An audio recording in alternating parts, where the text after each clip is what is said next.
Est-ce que tu penses aujourd'hui que un musicien va quoi influencer le changement de la politique dans le En tout cas, on a compris que tout ça est un métier noble. Si on a voulu que Biso influencer le changement de la politique dans Biso, donc c'est que tu vas prêtre au Sakanaté.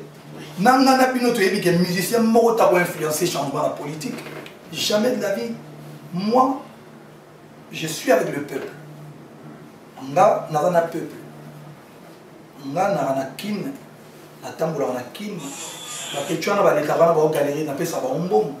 Bande kona biso na oba kanga surtout quand on concert. Ba na phrase dans moment ba lobaka. Encore une fois tant boya ba ba plateau. Ngai na ba kiamo. Je suis prêt et ça va débat na bande kona mais à une seule condition. Caméra et zala. Parce que bande on va fort na ofinga. Naso ngi débat mo efungwama ba mo ba vandi. Biso na ministère de vandi na ko tia na ko tout na peu vient surtout ça débat mo boye. Pour nous défendre les idées là-bas. Bango va vendre biso va vendre mais caméra zalé les caméras tout va mona. Parce que moni c'est facile que le bon biso diaspora tout na bon na Kinshasa mais non mon frère. Quand tu envoies de l'argent au tin de la famille na yo na camarade na yo. Moi j'ai dépensé plus de 200 000 $ na bateau ba camarade na ngate na kola na bangote. Banga kola Kinshasa na kenda qui sont sauté. Je suis en train de dépenser plus de 100 000 $ pour na bango.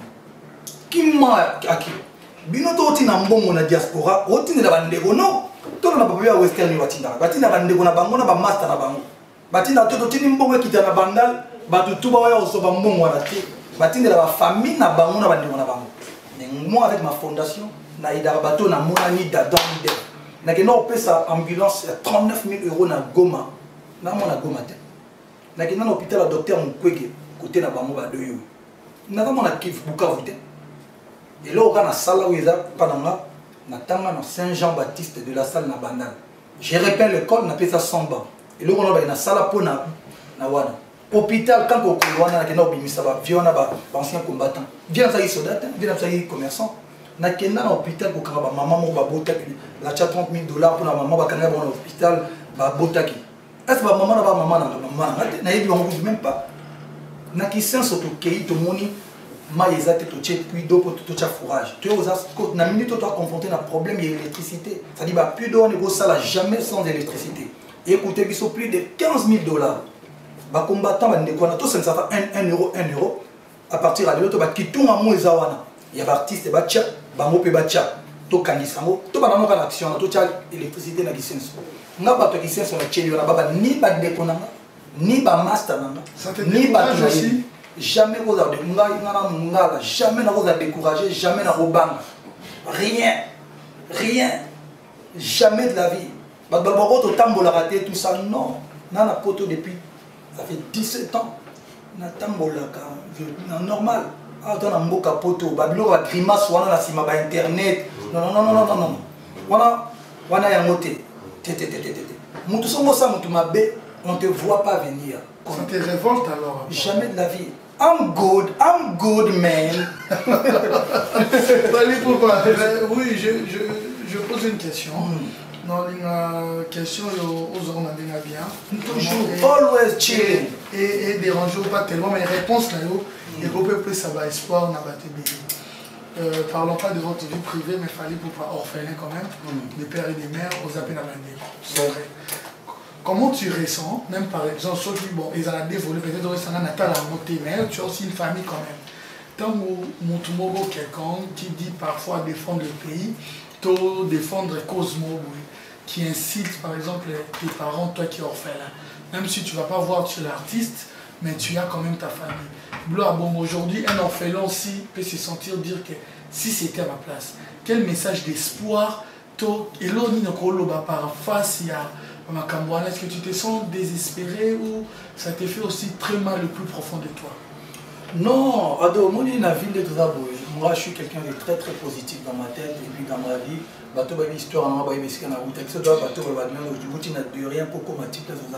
Travail, bien qu'il va faible,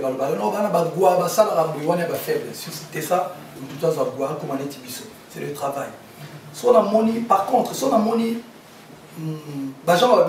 bien qu'il a mais il y a la réponse automatique. Moi, je dis mail, l'adresse à ma mail, moi, et le bagage adresse on est à bien té donc yo mo bongi s'adresse il a signé biso so le qui na plateau na miso batu batu qui a bota là il bon que tu portes non ya famille na yo ya ba cousin ba ndeko ba papa ba nini na éducation na c'est-à-dire que quelqu'un qui se permet au fin à parents batu orphelin ou pas pour ngai ça me fait ni chaud ni froid nada la réponse mi bané et là qui au fin ça va parents na c'est-à-dire ba botino ba botaille là qui est sans éducation a refléter image à tata na na maman na balaki saï que donc il faut finir batu bon nani et puis deuxièmement azo représenter image à organisation il a représenter et alors quand tu es musicien sont là qui na télévision là ne dans doyoué yo de toi là kala batitude là yo deux fois tu so comprendre un danger bani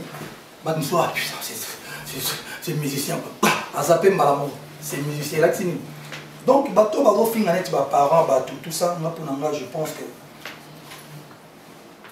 ba papa na bango de bana ba maman na bango bana soni na bango parce que ba fingi si ba parents na bango et puis ba fingi si organisation bazana donc moi Fali ça sera peut-être ma dernière question à moins que tu aies encore une autre ngena lo bamboué état le loya fondation parce que le projet était qu'après les concerts les fonds récoltés ça alors maintenant canon pour la fondation et l'histoire de l'équipe de foot. Ça continue toujours, tu veux toujours avoir ton équipe de foot? Bon, c'est vraiment trop. Ouais, c'est vrai, toi en équipe, moi deuxième division, on a vu dans quelques toujours ça en sorte que matin, petit baba job on a talent, on espère que tu as un futur job dans l'équipe. Et voilà, et puis ma fondation est là au Moro Oyo et permettant na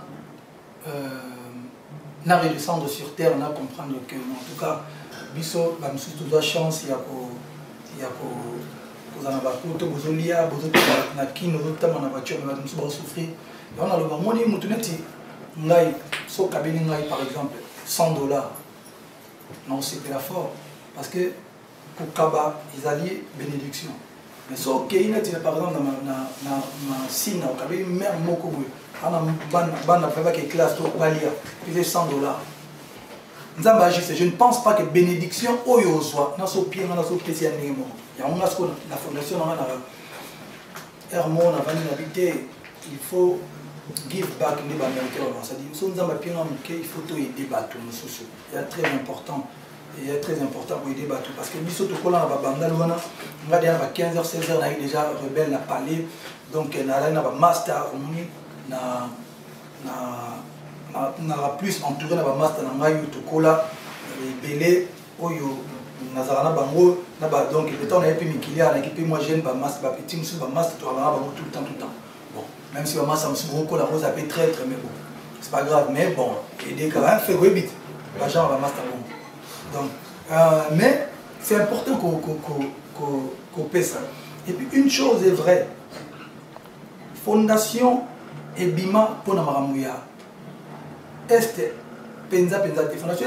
Il y a des démos, on a ça déjà la psala avec l'eau mais il y a qui vraiment répertorié parce que il y a une structure. En fondation de Bani ambulance de Tchani. Il y a fondation dans salon ils allaient pour nous bisabatuke.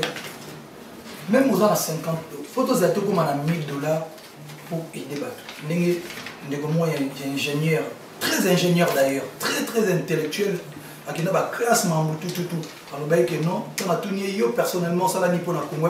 Non, toi, tu gagnes combien par mois? On a répondu pour la catégorie. Non, pour aider Batou, il faut poser à aux €1000 par mois.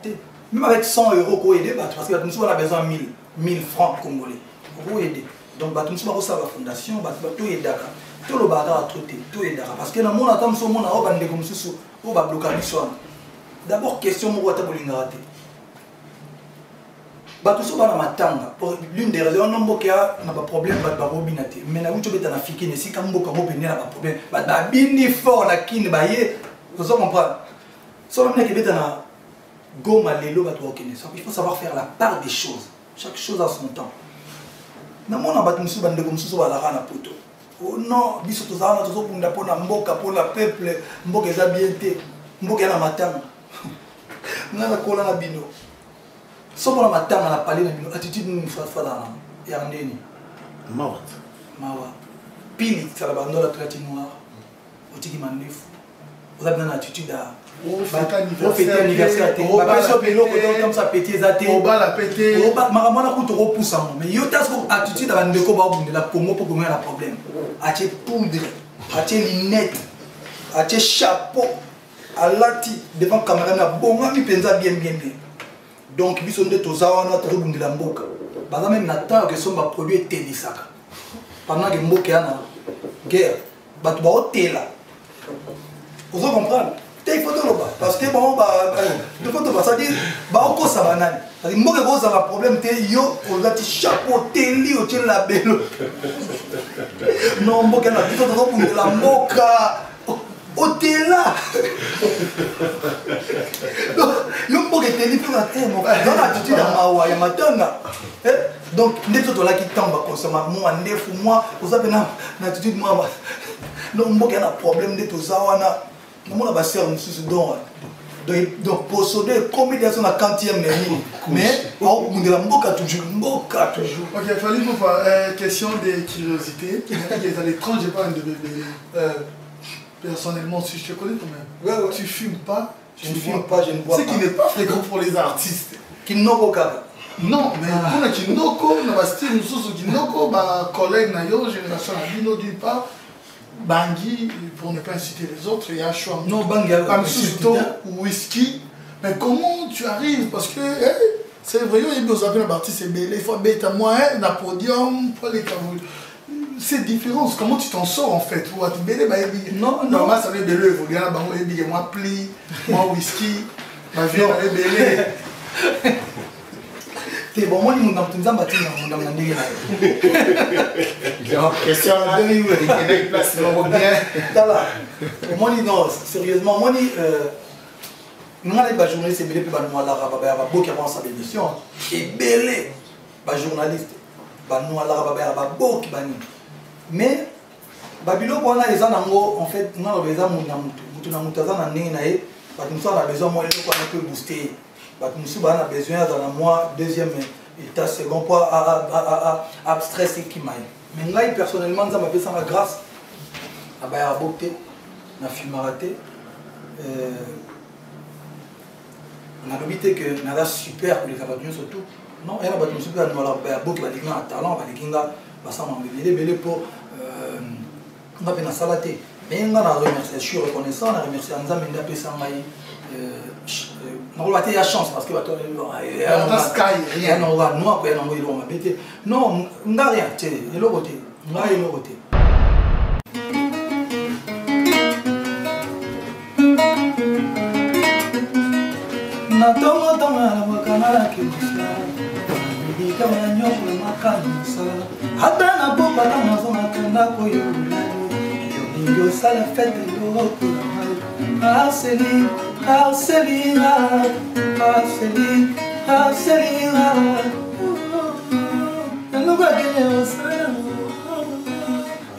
C'est moi la vie que champagne, Magnum, Cristal, Bling Bling, Carlos, sexy girl, oh VIP,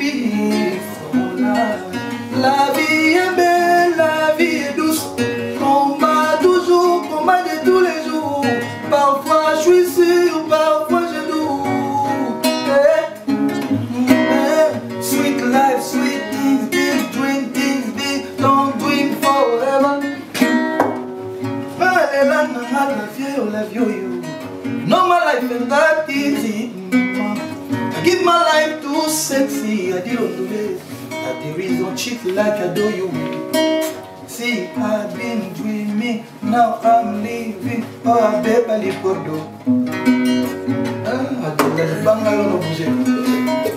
ba chérie,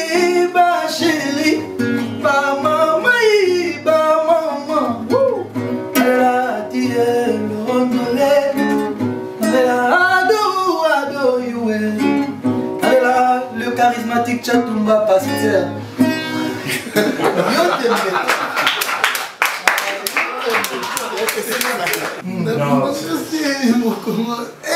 Non, elle va aller à la bière, elle a fait une merde. Oh là là. Clédia Moussouaïli. Non, Clédia Moussouaïli. Spécialement pour Clédia Moussouaïli et spécialement pour Madame Yadi Lodoli. Ok. Alors, Fanny, le mot de la fin? Mot de la fin, en tout cas, on a vu surtout, il y a des Congolais, il y a diaspora, il y a des partout. En tout cas, si Monique vexé, on a propos mais je pense qu'il faut à un moment donné, il faut la vérité, il faut apporter moi changement dans ma caméra existera déjà. Il y a bien tout il y a ma bête, donc encore une fois, bateau tout va pour un concert dans le Vendée, la vitalité, il y a des dessus, certaines bêtes. Il y a qui un peu vraiment pour la vitalité. Malheureusement, le préfet a décidé qu'il a annulé le concert sans vérifier bien. Et puis, donc, le lot, n'a pas CP là. Parce que le préfet a payé autorisation. Ngaï, comme artiste, M. Soupé Orbeta, donc, on va annuler le concert. Donc, tout le monde a besoin qu'il y ait un concert, tout le monde a Mikolo, à Paris, donc, posé. Mais, tant que beaucoup de monde l'été. Beaucoup de monde l'été. Beaucoup de monde a Congolais. Bon, si vous avez des Congolais, vous avez évité quoi. Donc,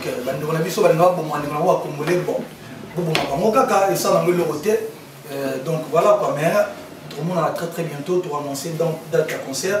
Et puis, message dans le connu surtout où il y a des combattants réfléchis. Le quoi, Rex, le quoi là-bas, Chatumba, le charismatique Chatumba Élysée.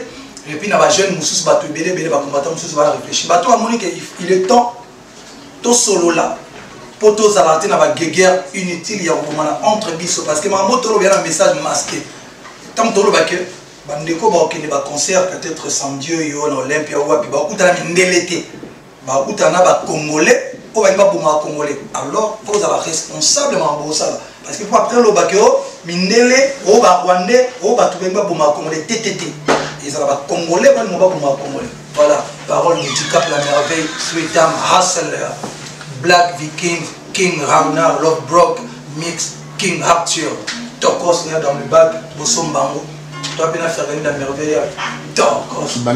Voilà, avant que Adi Londolé puisse clôturer, et signalant qu'on nous suit aussi sur Canal Numérique. Voilà, et on nous suit également sur Congo Mokili. Comment pourrais-je terminer cette émission de ma part sans pour autant dire merci à l'artiste Fally Ipupa d'être là. Et vous n'avez pas seulement répondu à notre invitation, mais vous êtes sincèrement déplacé. Merci pour cette estime, considération. Ouais, mais sandales, ça dépend quel sandales. Bien habillé quand même, très classe. En tout cas, je me suis fait violence pour respecter beau comme un Dieu. Il y a blasphème, t'es beau. Non, beau comme un Dieu. Les expressions françaises. Ah, voilà, on est fait à son image. Ok. Il est sapé comme un Dieu. Voilà, il travaille comme un Dieu. Moi, je suis. Merci, Fally.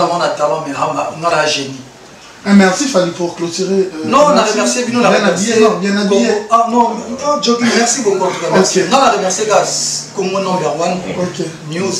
Parce que dans la case de l'évolution, il y a des Congolais. Il y a des questions Congolais. À Sali Studio, il y a des jaloux 10 étoiles. Encore une fois, mot d'ordre, dièse, jaloux 10 étoiles. Et puis dièse, bateau, il n'y a pas pour ma bateau. Bah, étranger, Congolais, il n'y a pas pour moi Congolais. Donc allez-y comprendre. Ok, merci. Un grand merci à Bendos Festival Abilele, à Nelka Bafosé de tous les jours, Sim Cécile. Tu as aussi été parmi l'équipe, Rihanna Domingo. Il restera le seul et unique réalisateur patron Alain Benza, Ange Tishimbi, l'horloge de Mirko, BM, Bernadette Rassengo. Tu es belle, des gros bisous à toi. Tout à l'heure, il y aura une solution avec Fally Ipupa, t'inquiète. Le roi, Papy le roi, Landry, un grand merci également à toi, vous tous qui nous avez suivis. Un grand merci également à vous. C'était Adoyou Fego, la merveille. Je n'oublie pas, toujours fidèle et toujours confiant. Hashtag Migolo, ça dit Congolais, Congolais, Mundelete, Rwandete, Ougandete, Dani Tunami, Ingrid Kabongo. Ah, Ingrid Kabongo, il y a César Gadi, en tout cas Alain Benda, je vous dis merci. C'était bel et bien Adi Lundoni. Bonjour, c'est beau comme un Dieu. Les canaux masculins, je vous dis merci, à très bientôt et bye.